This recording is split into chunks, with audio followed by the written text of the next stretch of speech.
We're all in uncharted territory looking for ways to support our communities. At Dell Technologies, we're making sure small businesses have the right tech solutions. Dell Technologies advisors are here for you, from helping small businesses stay connected and productive while working remotely with Windows 10 and Microsoft Teams, to rapidly deploying remote work solutions that limit upfront costs with Dell Financial Services. We're standing by you every step of the way. Call 877-ASK-DELL. That's 877-ASK-DELL. The Best of Golic and Wingo podcast is presented by Capital One. This is Banking Reimagined. Monday's off to a good start. Golic and Wingo, ESPN Radio, ESPN2, presented by Progressive Insurance. Mike Golic Jr., Trey Wingo here with you. Again, the soundtrack of The Last Dance has been absolutely phenomenal. Last night might have been its high water mark so far as the amount of songs that really tell the story of an era. Good Lord. Yeah, it was really, really good. So we're hope your Monday's off to a good start. We'll have Marcus Spears coming up, talk a little football with him, what he thinks of the Dallas Cowboys signing Andy Dalton, as well as some other things. That's coming up in just a little bit. There were so many storylines to last night's two totally episodes, agree. weren't there? From the shoe deals to Horace Grant and the book, and gambling, who's the source, and the gambling, and then obviously the Dream Team as well. And we kept talking about Detroit being the bad boys, those Knicks teams as well. Hey man. Those Knicks teams were thick. Yeah, Anthony they were. Mason, Xavier McDaniel.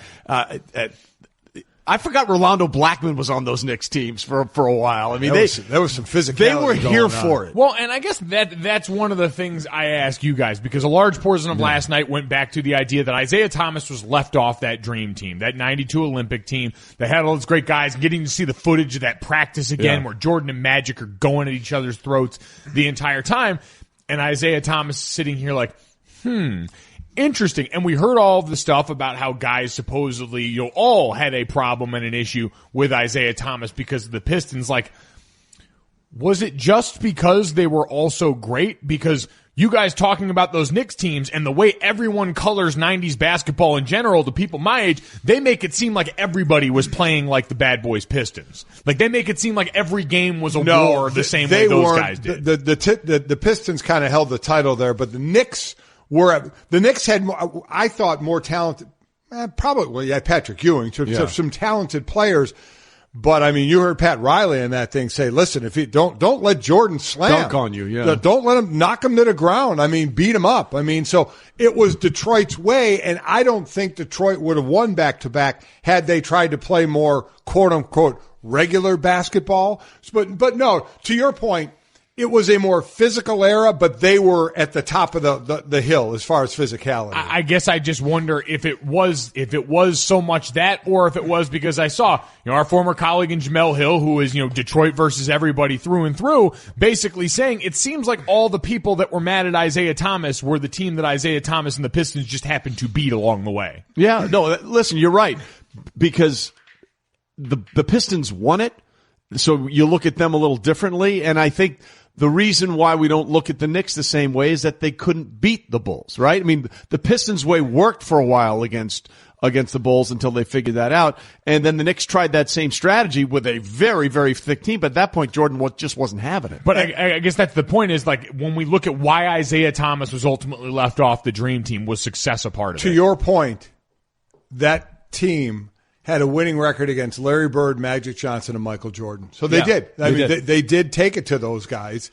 And again, we keep talking about Jordan with Isaiah. There were plenty of guys that didn't dig that team and Isaiah. So it was just more than Jordan, that with the personality clash of Isaiah Thomas. And that era, too. Remember, that era, you couldn't get away with that stuff and the rest were letting it go as well, right? All those would be flagrants today. So that was coming from basketball as well. They were letting you play physical. So you even past Detroit and the Knicks, I mean, the checking that went on and the bumping that went on and the hitting that went on, that was all let go. So if it's let go, man, hell, you do it. You do it if you need to do it. It's not a penalty if you get away with it. Right? That's sort of the way it is in football, and that's the way they played. I mean, Rex Chapman's pinned tweet on his Twitter feed is, no babies allowed, late 80s, 90s NBA basketball, and it's just a clip of all that physicality. Well, and I guess that's why I ask it, because it becomes interesting, because we talked to Rod Thorne, the former Bulls GM in the 92 Dream Team, part of that selection committee last week,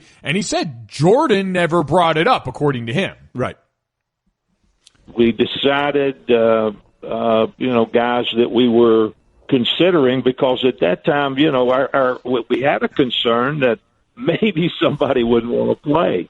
I was the guy that called Jordan, and when I called Jordan, his first inclination was he didn't know if he wanted to play or not, because, as he said, I played on an Olympic team before, with Bobby Knight in Los Angeles, and right. I like to play golf, and it's for the younger guys as far as I'm concerned. And so we continued the conversation, and at the end of the conversation, he said, something, I'll do it. There was never anything in my conversation with him that had to do with Isaiah Thomas. That all feeds directly into one of the funniest lines from last night when Michael Jordan was asked about being on the Dream Team, and he said, "Who all going to be there?" Yeah. And he pointed out and said, "I was just seeing what all players were actually going to be a part of it," when the subtext of that for a lot of people was, is Isaiah going to be there? And again, you found out last night that it wasn't just Jordan. There were other people. By the way, I love the way Charles Barkley tried to say Larry Bird's name. Lara Bird. Oh, yeah. Lara Bird. But almost as funny as Charles trying to say charismatic. Yeah, he struggled there. Charismatic or whatever, whatever it was he said. But there were, obviously there were some Celtics that had some issues with the Pistons. There were some Sixers like Charles that had some issues with the Pistons. So then the construct was, okay, because international basketball was different and still remains different than how we play it in the NBA, although the NBA has acquiesced over the last 10 or 15 years much more toward the international style of basketball. What was the best way to put that dream team together? And Jason Ayer, the director of The Last Dance, was on with the Jalen Jacoby After Show podcast and basically said, yeah, you can make this about Isaiah if you want, but there was another issue that the team would have had to deal with revolving another Detroit Piston. Joe Dumars is the guard from that team that would have been chosen for the Dream Team because he was a defensive stopper in the backcourt, and they had Magic Johnson and John Stockton at point guard. They needed a defensive stopper. Who was the coach of that team? Chuck Daly. Daddy Rick. Chuck Daly's not going to turn around and take Joe Dumars over Isaiah Thomas on the Dream Team and have to deal with that in October when they opened the 92-93 season. So I guess the question, was Joe Dumars a bigger Dream Team snub than Isaiah? Well, that is a loaded question brought to you by Barbasol Shaving Cream. Excellent. There you go. Barbasol is now better than ever. America, try the new Ultra Grip can today with protective cap and rust-proofing aluminum bottom. Close shave America, close shave Barbasol. After we give Chuck a bunch of grief. We're going to have Timmy Legler on in about 2.5 hours. Yeah. And basically, we had sound from him, but we'll let him say it again. Basically, he said, hey, Detroit gets what they get. They earned it. All they can do is look in the mirror. If people didn't like them or they got bounced for this or that reason, it's because of the way they played. So they have nobody to blame but themselves for their reputation. Well, and I guess that's why I want to ask him what I just asked you guys was, as someone who was a part of that era and played in that era, was it so different than what others were doing? Was there a bit of a different edge personality-wise with some of those guys? Because we can certainly understand that portion of it. These guys all know each other. Or was it also the success baked into it? Well, listen, they were the first ones to do it and win with it. I mean, they were the first ones out of the Knicks were following that example, but the Pistons were by far the guys who were like, let's go there. Because they were willing to do it. I believe everybody thought if they didn't play that way, they weren't winning championships. Correct. And it leads me to this kind of ancillary thing off of it, that Charles Barkley picked his top 5 all time. Did you see his top 5 all time? And I have a problem with one of the reasons for number 7 on this list. So his top 5 all time, he said Michael is number 1, Oscar Robertson is number 2, and then Bill Russell, Wilt Chamberlain, Kareem Abdul-Jabbar, put him in any order you want after that. He said number 6 is Kobe, number 7 is LeBron. He said then you have Elgin Baylor and Jerry West. Barkley explained about LeBron. He said, listen, I love LeBron and everything about him, but I still think the way they play the game today, he didn't want any part of those Pistons. So here's the issue I have with saying that. When you say, oh, these guys today couldn't play back then. Here's where I think that is a lot of bull. Now, to sit here and say everybody could, I get it. But it's about what you grow up in, right? Yeah. If LeBron was a 16-year-old superstar in 1983, okay, that would have been the basketball he was used to playing. And he had the body for it. I mean, did. Much more than he's bigger than Jordan. But I'm not saying that he would fit in automatically, but I'm also not saying he wouldn't. You're taking today's era where they barely touch you and there's a lot of complaining and saying, oh, they couldn't have played in the 80s. That's BS. If they were brought up then, again, if LeBron was 16 in 1983 and was brought up in that era, and as you said, Trey, had the body like that, you don't think he could have thrown that body around a little bit if he was brought up in that era of basketball and that mentality? That's why I hate when they do that. Well, I'm ranking him lower because he couldn't have played in that era. That's ridiculous. If you're brought up in that era and that's what you're used to playing with, who says you can't play like that? So I for one, can't stand that argument. Listen, if that's what it would have taken for him to be the success that he is now, hell yeah, he would have done it. Especially if everybody was doing that, yes. He just didn't have to at this point. But again, kudos to The Last Dance for giving us all the content we're interested in having these discussions about, because it really is fascinating. But coming up next, why one NFL team put a new quarterback in the saddle, and it has nothing to do with their starters, and yet it has everybody talking. We'll get to that. Support for the Best of Golic and Wingo podcast comes from our friends at Rocket Mortgage by Quicken Loans. Home today is so much more than it was yesterday, but at Rocket Mortgage, home is still all about you. During these challenging times, the top priority at Rocket Mortgage is the health and safety of the communities they serve. If you need mortgage assistance, their team is available 24/7 to answer questions and offer solutions. Whether that means saving money on your mortgage or finding a new way to navigate payments. From their home to yours, the team at Rocket Mortgage is with you. Visit rocketmortgage.com/Golic to learn more. Call for cost information and conditions. Equal housing lender, licensed in all 50 states, NMLSconsumeraccess.org, number 3030. Brought to you by Capital One. You know how it feels when you've saved enough for that long-awaited home edition? Now, imagine saving enough for an edition on that edition. That's the feeling with Capital One, where a new savings account earns 5 times the national average. Capital One is helping you earn more towards your savings goals. This is Banking Reimagined. What's in your wallet? Capital One N.A., member FDIC. Former Bengals quarterback Andy Dalton is signing 1 year up to $7 million, including $3 million in guarantees from the Dallas Cowboys. It'll be interesting to see if he turned down more money or a better opportunity somewhere else. But you know he can start games and win them if you need. Now have what many might call the best backup in the NFL behind Dak. Is this in any way a leverage play with Dak?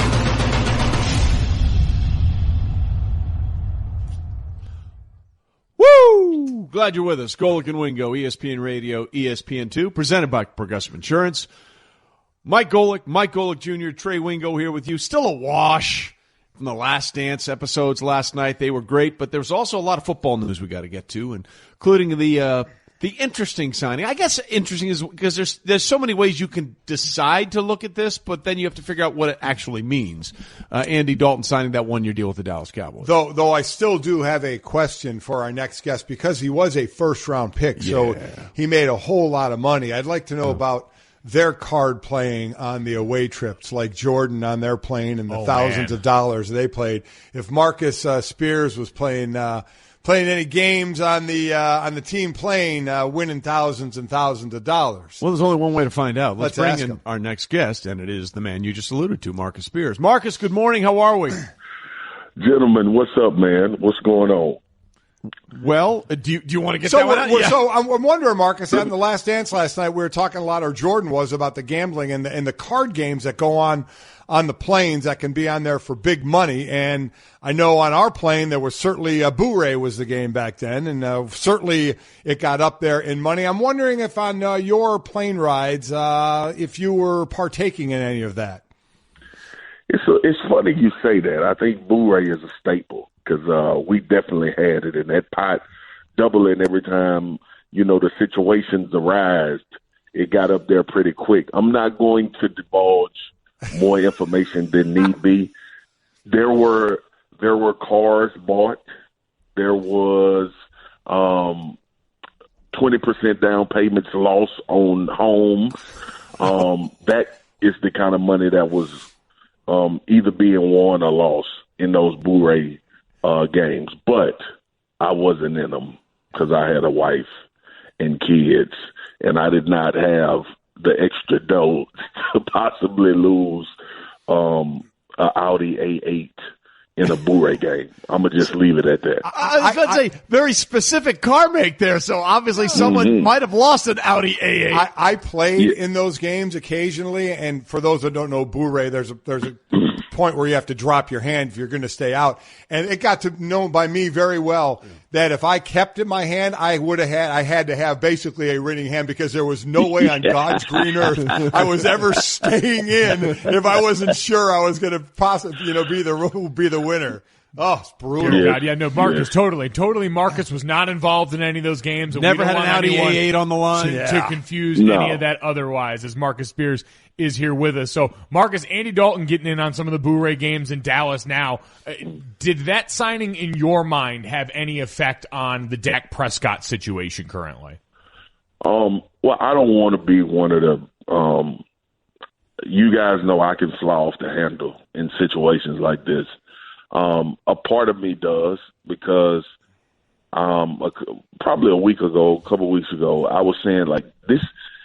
I know me and Shefty actually had it out on NFL Live, and I said, Shefty, it just doesn't feel like the number of years. At first it was the money, then number of years, then one of the conversation shifted early to, do they think Dak is worth being the highest paid quarterback? So think about it, guys. Think about how many different conversations we've had about Dak Prescott's contract situation. Think about the number of guys that have been signed for the Dallas Cowboys. And now you tell him, here's what I just have a hard time believing. I have a hard time believing that you just signed Andy Dalton, who was a 9-year starter in this league, has been to playoff games, and you are just settled on the fact that he's going to be a backup quarterback when you currently have no contract with your perceived franchise guy. I don't know if you guys can go through history of the NFL, but I don't remember a young, capable guy that has been a starter in the league for 9 years to come in as a backup during a contract dispute with a proposed franchise guy and it not mean that it's either a leverage play or we're preparing not to have the guy that we thought we would have who's perceivably our franchise guy. Listen, Marcus, that is certainly a reasonable takeaway until the Dak Prescott thing is signed, right? I mean, the numbers suggest to you that this is clearly about depth at the position, because one is a 1-year deal and the other one we're talking about, what, $30+ million a year that would make him the highest paid player in football. So you're right. It's nothing until it's something. And the problem is, because there's been so much ambiguity about Dak Prescott getting this deal done, I think that's why it's being looked at as maybe more than perhaps it is. Yeah, and Trey, look, here's the deal for me. You can – it's football, right? We all been around this game. You can tell me something, but until I see you do it, right, it's not happening. Like, and I think, we talk about it on radio and on television, and we try to always give fans an inside look. MG Sr. been doing that for years. MG Jr. doing it, like being in a locker room. I'm telling you right now, if I was in the league and I was in the Dallas Cowboys locker room as a player, I would be like, dog, you see we just signed Andy Dalton? Hit Dak up and see if everything cool. Along those that lines, would be my response. Yeah. Along those lines, let me go to another team, and if you're in that locker room, what you're thinking. Everybody, I know, really likes Gardner Minshew and the story that went on. But we've had guys that were starters in the leagues, number one picks in the leagues, all going to be backups, like a Marcus Mariota, Jameis Winston, and Andy Dalton. And Jacksonville's been nowhere near these guys. If you're in that locker room, what's your thought process? You know, it's funny you say that because that was something that I thought about with Andy Dalton signing, but I don't know, man. I'm still thinking that could be a spot for Cam. And people tell me, you know, the system and it doesn't fit. Yeah, that make it fit if the player is better. But obviously they have confidence in Gardner Minshew. Obviously people have thrown out that they just going to, like, suck for Trevor Lawrence, like we had the conversation with Mike Golic Jr. leading that bandwagon, by the way. Yeah, like, so it could be a number of things, and I think it gets a pass because Garner did play well when he played in this short period of time. But with that being said, I don't think anybody believes, and this is fuel for Gardner Minshew. I don't think anybody believes he's going to be the long-term answer or the long-term starter for the Jacksonville Jaguars, which may be the case, which he may be. But I'm sure if they can get Cam and feel comfortable, or if they can, you know, line this thing up right to get Trevor Lawrence, that's probably the picture they're looking at down the road. Marcus Spears with us this morning. So, Marcus, as you survey the landscape here, what's more surprising to you, that Andy Dalton signs with the Cowboys, or that a former MVP and the number one overall pick in the 2011 draft is still looking for work in Cam Newton? For me, it's Andy Dalton. And the reason, well, we obviously know Cam's health is a major issue, and I think that part of it is really the main thing. I think people still think Cam can play football, but can he play football? Like, as far as being available. The Andy Dalton thing is just perplexing to me. I mean, when you think about it, why does Andy Dalton want to be a backup when there was two jobs that could possibly put him in the starter role?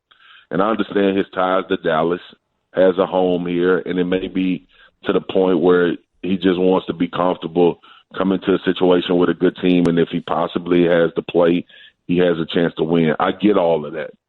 But to come and just accept a backup role after you've started for Cincinnati for this period of time, they just drafted Joe Burrow number 1 overall, and nothing in you wants to start in this league.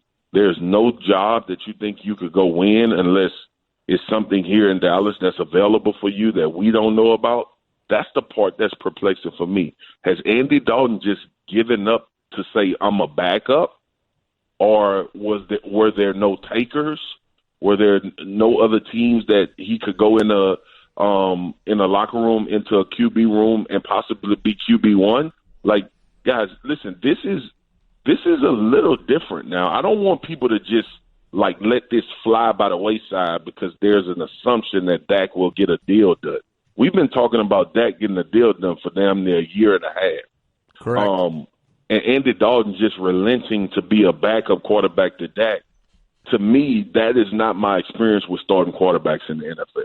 I could be wrong, but all the guys that I've been around, they want to start. And if there's an opportunity out there to start, every player hits free agency looking for an opportunity to start and to play and to maximize earning potential, especially the spot that Andy Dalton's in. It's just, that's the part that really gives me pause and makes me think, what is happening?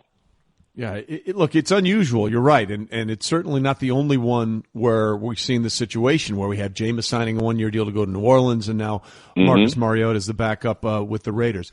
Marcus, we appreciate the time, my friend. Thank you. My guys, I'll talk to y'all soon, man. Thanks, Marcus. You got it. Golic and Wingo, presented by Progressive Insurance. Progressive's Home Quote Explorer is changing the way you buy home insurance. Now you can go online, get a custom quote, and save both time and money. Learn more at Progressive.com. Coming up, Joe Burrow isn't the only former Tiger who's being handed the keys to the kingdom. We'll get to that after SportsCenter. Golic and Wingo with you, ESPN Radio, ESPN2, presented by Progressive Insurance. Mike Golic Jr., Trey Wingo here with you. Hope your Monday is off to a good start, and a week brings a lot of promise to you and yours, and we continue to sort of deal with – I think we're all sort of slowly coming to the realization that something we never thought was possible is going to be the case, and that is the longer that this thing plays out, it is every intention that the Patriots have to make sure that Jarrett Stidham is probably going to be their starting quarterback week one, whenever week one of the NFL season gets underway. Yeah, I think so. It's weird to think, too, that they had to have a higher grade on Jarrett Stidham coming out of college than they did on Tom Brady, right? Yeah. God, that's Stidham going in the 4th round and about. Tom going in the 6th round. Yeah, it does seem that way, which either leads you to believe that they like him and think he's going to get the job done, or more to your conspiracy theory, Mike, that, if things don't go so well, so be it, and we'll just we'll pick up the pieces. I don't think it's a conspiracy. I think in the modern NFL, it is something that teams could consider. But for a lot of people, the pride of Bill Belichick seems to be the thing they keep going back to. That and the fact that their defense is probably going to be too good to out-and-out tank. But, it is interesting. You heard Gus Malzahn there, and we'll hear more from him now, talking about Jarrett Stidham and his ability to come in here and do the job. Yeah, so here is Jarrett Stidham, his second head coach in college, Gus Malzahn, out of Auburn. Basically, this was from the NFL Draft show on ESPN, the NFL Draft on ESPN Radio, basically saying, listen, Jarrett is up to the challenge here. Following those footsteps, wow. I mean, that's got the wow factor when you said that. But, Jarrett is a real confident guy. And, Jarrett had the ability really to play his best ball in the biggest games, when he was with us. So, like I said, he's a student of the game. He understands football very, very, very good. He's like a coach on the field. So, like I said, I think he's ready to try to seize a moment there. It's always one of those interviews to me that whenever we're like, oh, hey, this quarterback is going to the NFL, let's talk to his college coach. I'm always like, why? Yeah. What do you think they're going to say? He was terrible for us. He was horrible. Yeah. Could you, Gus, coming on and saying, I don't think Stidham can do it. He couldn't do it in college. I don't think. I mean, to me, it's one of the most wasted interviews you could ever do. A college coach talking about one of his player going to the NFL. It is a complete waste of time. So he said everything you'd expect, and everyone around has kind of said that in this situation. The only reason we really buy it is because it's the Patriots. But, you look at this now, and I think I heard Mike Reese say they're trying to put an offense around him. What have they done? What have they done to the offense that makes you think it's going to be better? Because you've essentially got the same pieces around a quarterback that's not as good as Tom Brady. So how is this offense supposed to be better again? Well, not only that, but look at the number of defensive players they lost in the offseason, too.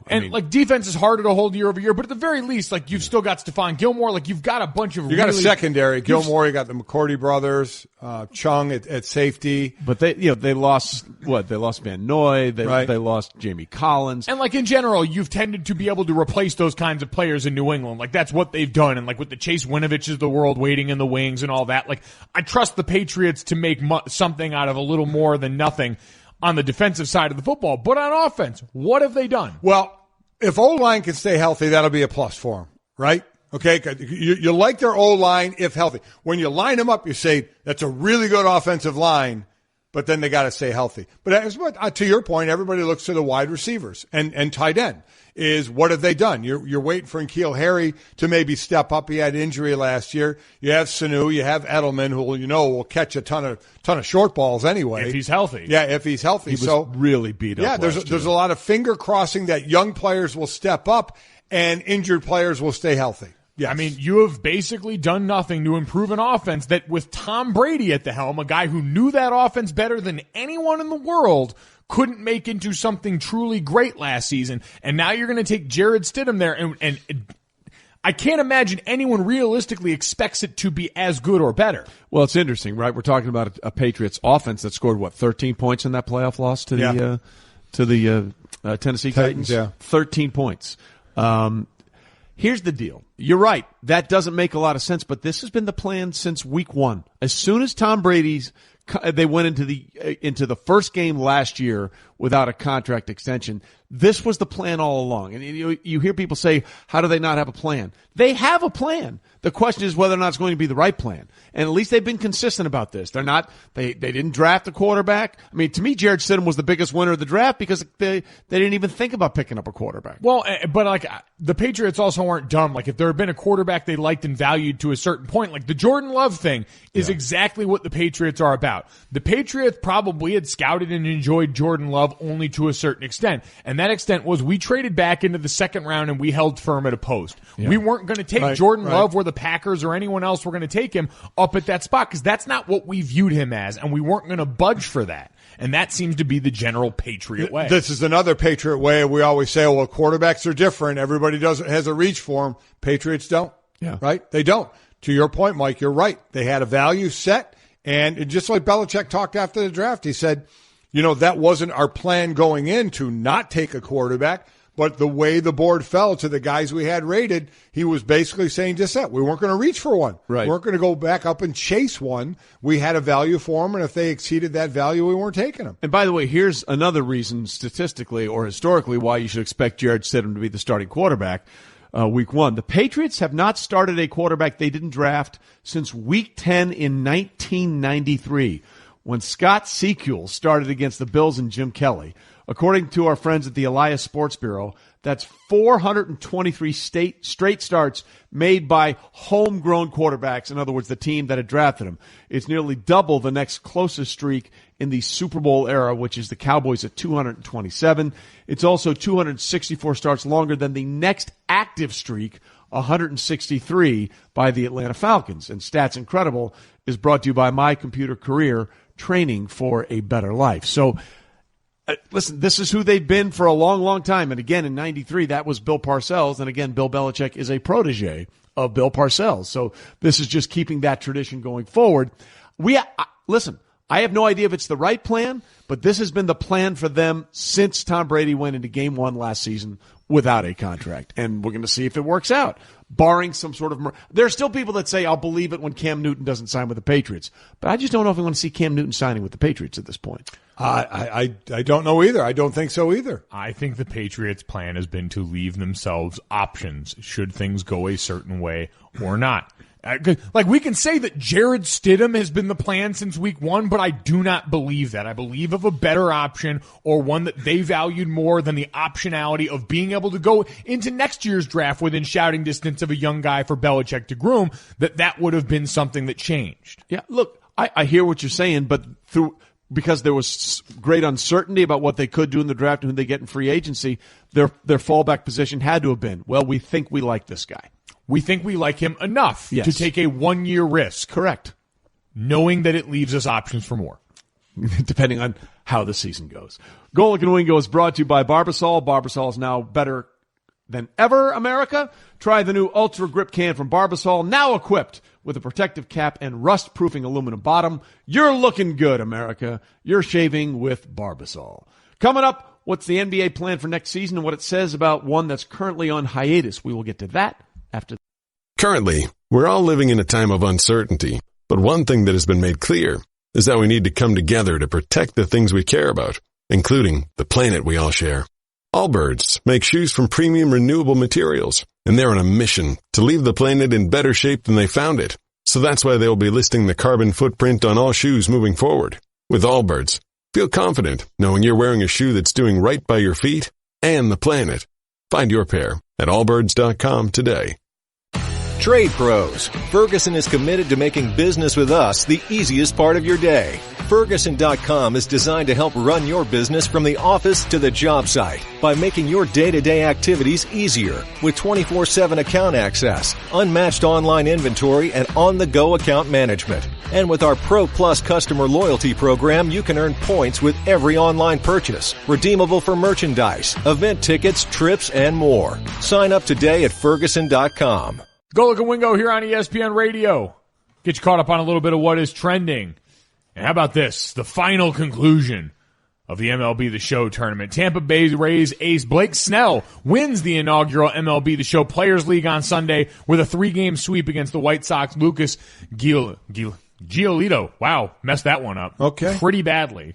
Giolito. Sorry, he lost. In a best-of-5 series. Yeah, loser. You win, and we'll get it right. The 3-inning games were televised on ESPN. The Boys and Girl Club of Suncoast will receive a $25,000 donation thanks to Snell. In addition, the MLB, the Players Association, and Sony donated $5,000 on behalf of each participating player to a Boys and Girls Club affiliate in this team's community. Players from all 30 teams competed in a 29-game regular season. Snell, by the way, going to join us at 9 o'clock Eastern today to talk about the dub. Meanwhile, Secretariat won the virtual Kentucky Derby over Seattle Slew on Saturday. That thing looked real. It was incredible. That thing was amazing. It was incredible. Terrifying. I'm uncomfortable with that. Oh, my God. Things I'm uncomfortable with. Murder Hornets, and then that virtual Kentucky Derby. There you go. The race featured 13 Triple Crown winners 47 years after the Chestnut Colt won the real race at Churchill Down. The 1 1/4 mile race featured computer-generated imagery, was held on Saturday, the same day as the 146th Derby was scheduled to have been until it was postponed because of the pandemic. The Kentucky Derby's been rescheduled for September 5th. Secretariat was the 7-2 favorite, although there was no wagering. Instead, fans selected the winning horse online, were entered to win a VIP experience to the Derby this fall. Churchill Downs, by the way, pledged to donate and match a $1 million in fan donations to COVID-19 relief. And lastly, Canadian Prime Minister Justin Trudeau said that NHL players entering Canada are subject to quarantine. Getting non-Canadian resident players across the border to join their teams might become problematic in the coming weeks and months if the regular season was to resume, with Trudeau saying on Sunday that players would, at a minimum, need to follow the quarantine protocols while the border remains closed. He also noted, however, that, quote, "We're not there yet in our discussions with the NHL. There are 7 NHL franchises in Canada, oh, by the way." What's Trending is brought to you by Redbox. Redbox has the top entertainment you need when you need it the most. Get ready for some high-speed family excitement with Sonic the Hedgehog. Visit redbox.com for all the ways to watch. All right, Golic and Wingo here with you. Glad you're with us on a Monday morning. And that sort of discussion there with Prime Minister Trudeau and the NHL bleeds into other sports as well, right? Because you have baseball teams like the Toronto Blue Jays and the Raptors in the NBA that would also be having to deal with those border issues if they weren't doing something that they're trying to do, which is the bubble scenario, right? Right. And I don't know that has been discussed yet with the NHL. No, it hasn't at this point, but it does remind us of some of the difficulties that face these leagues that are so full of international players. Like we had this discussion last week. The NBA has plenty of guys who, after the season was suspended, went home, went back to the countries that they are originally from. And so now the difficulty of potentially even getting people back here is kind of highlighted by what's going on just in neighboring Canada. Yeah. And so then the question becomes, okay, I don't know what plans the NHL has had made because I think the idea of what baseball and basketball are trying to do is like take that out of the equation. Right. But I don't know how much you can do that. Oh, it's going to be very difficult. I mean, forgetting finishing this year, but then you have to look at next year and how does this year bleed into next year and what's the impact? Our Brian Windhorst, our ESPN NBA insider, talked about how this year may finish up, hopefully will impact next year. The owners have gotten together and begun considering starting next season, the 2020-21 season in December. And that is important. And there's good news and bad news. And let's start with the good news on a Sunday morning. This means, Jay, that they really do believe that they can get the rest of this season in at some point. And this maneuver and these discussions are designed to build runway to allow themselves to do that. There's an optimism there that's going to happen. Here's the bad news. They don't think it's going to be able to happen anytime soon, and they're going to need that additional runway. And so this may be something that doesn't get played out in final until the fall. There's even been discussion about not restarting until the fall. What'll be interesting is if you really want to start in December, depending on when this ends, a shortened off season. I mean, now they've had a lot of time off now. Right. And depending on how it starts back up, because you're just like an accordion. You could play with a whole lot here, starting right into the playoffs. Or are you going to have any more regular season? So Steve Kerr and Golden State might really be done. Be like, why should we play anymore? So it all depends on when they start, and on when they're going to start the next season games. Well, we've seen this before from the NBA. Was the lockout of 2011, right? Where they had a shortened season and they started late, and suddenly there was an uptick in games watched, and ratings went up because everything meant a little more. So the silver lining of this might be the fact that this is something the NBA had thought about doing already. Well, and I think thinking about doing it already is the whole point of what Brian just said, right? The fact that they're thinking about and starting to plan for next season means they're getting closer to something. Once you've created that backstop of what's going to go on there, I think it gives all of us hope that, all right, that means they're really starting to flesh out what happens now. Because you're right, Dad, as far as the gap that might be there or shorter off season, I think LeBron's statement spoke volumes about that. we're ready and waiting to go. Like, I think these guys in this time period have realized the value of just getting back out there and playing matters so much to them. And then looking to the future, if they do start in December, which some owners had wanted, seeing how that may help. Now you're not battling against the NFL. You'll hit them some in the playoffs, obviously in January in the Super Bowl.